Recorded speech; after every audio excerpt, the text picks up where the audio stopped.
তো চলো, এই যে এত কিছু হলুদ টলুদ হয়ে গেল, এইবারে হচ্ছে আমি সাজাবো বউ। আমি আজকে হচ্ছে মেকআপ আর্টিস্ট, ননদি মেকআপ আর্টিস্ট। চলো, এই যে আমার বাড়ির লোক এসে গেছে। তো এই পালিয়ে গুছিয়ে বিয়ে তৃতীয় নম্বর সিরিজে সবাইকে জানাই নমস্কার। তো আমি সেই মুহূর্তে গিয়েছিলাম কোণে সাজাতে, আর এদিকে দেখো বরের কি অবস্থা, কি লাফালাফি শুরু করেছে।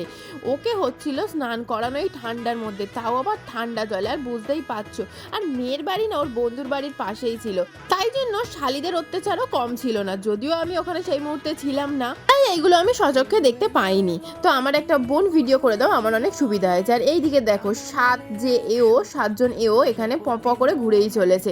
আর এইটা হয়ে গেলে হবে হচ্ছে বিয়ের পর্ব। তো চলো ততক্ষণ আমরা দেখে আসি যে বিয়ে গোছানো কতটা হলো।